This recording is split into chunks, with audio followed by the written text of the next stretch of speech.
In today's video, I'm going to test out a leather and vinyl repair kit I purchased from Amazon. I purchased the kit when I was moving some items from my old house to my new house, and one of the items put two tears in the back of my driver's seat. I searched for DIY kits to repair the tears myself. I found most kits were the same type of product and repair method. Since the back of my seat is charcoal color, I purchased a black-only repair kit. The kit comes with black and white, allowing you to mix up a dark gray color.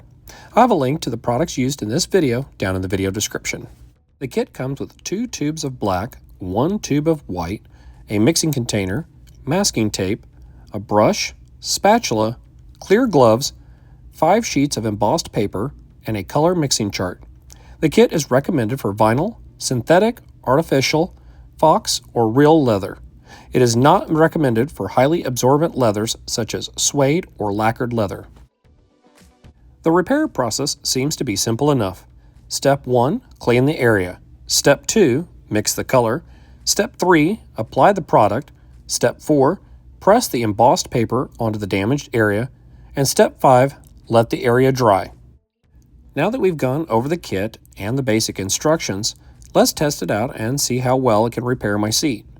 As you can see, I have a small tear and a larger one. The larger one is in the shape of a cane.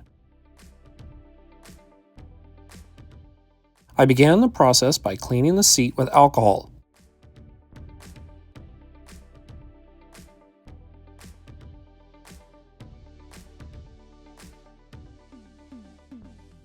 As you can see, the larger tear can be easily pulled back. To help keep the flap down, I use super glue to adhere the flap to the seat.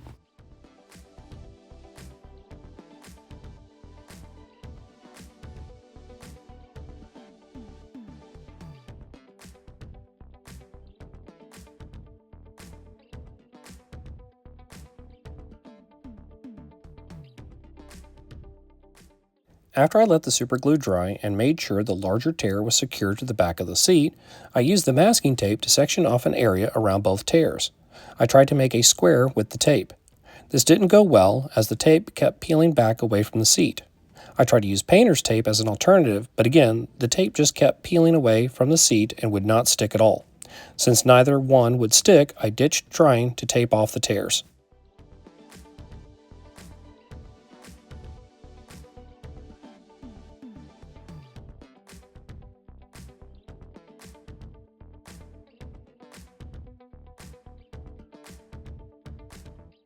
As I stated earlier, the seat's color is not straight black. It's more of a charcoal gray. This can be seen when I hold up a sample of just using some of the black color to the seat. Looking at the color chart, you can see an example of mixing each color together. In my case, mixing black with white should achieve the charcoal gray color that I'm after.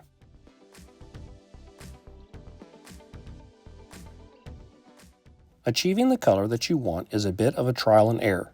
Put some of the black coloring in the mixing container. Then add some of the white coloring. Mix the two together using the supplied spatula.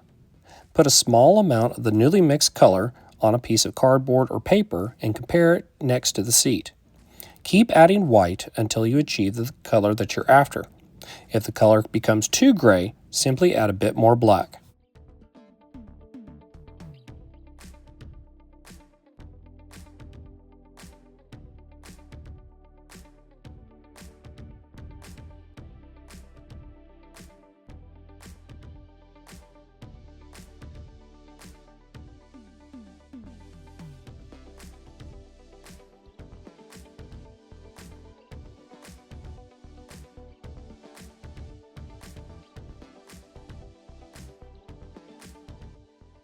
Once you have the color that you're after, take the paintbrush and begin painting over the tear.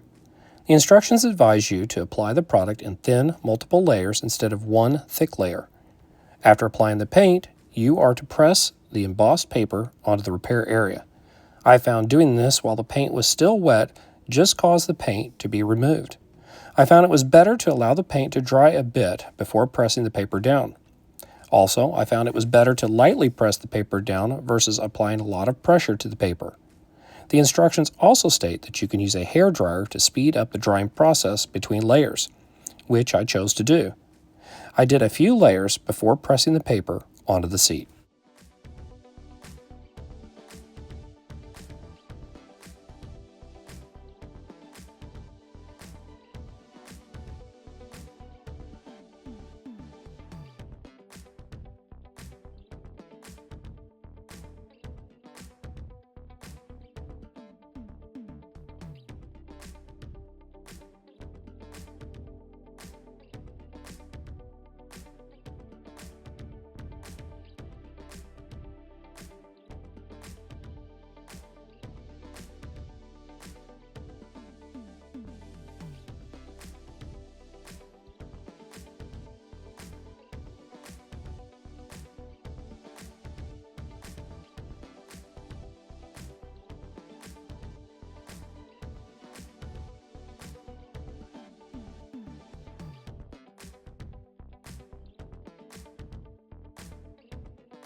After I finished applying the layers, I let the seat dry overnight.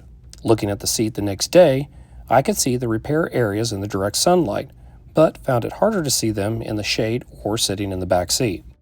The paint used in this kit has a gloss finish to it and didn't match the back of my seat well, so I tried to see if I could remove some of the paint around each tear. I found I was able to scrape the paint off with my fingernail, thus reducing the amount of paint around each tear. When dry, the paint feels similar to Plasti-Dip paint. If you're not familiar with Plasti-Dip, it's a paintable product that dries like rubberized coating. It's a semi-permanent product that can be peeled off if you want to change it or redo it. After I was satisfied with how much paint that I had scraped off around each tear, I used a Q-tip with alcohol on it to clean up around each tear. To further make the seat back look nicer, I used some of my Salty Captain interior cleaner to freshen up the seat backs of both of my front seats. I let the seats dry a while before checking on how the finished product looked.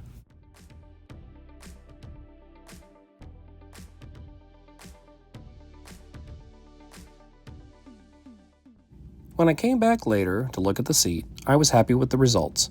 I knew I wasn't going to get a perfect repair, but the tears were less noticeable for sure.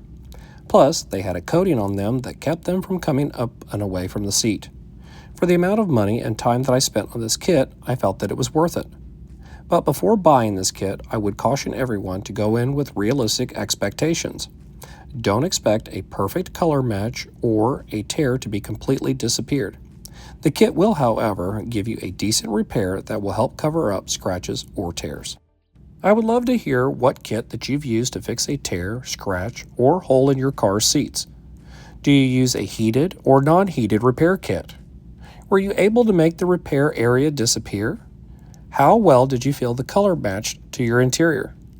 Finally, if you would like to order a kit for your car, please use the link in the video description below. Thank you for watching. Please like, share, and subscribe for more content.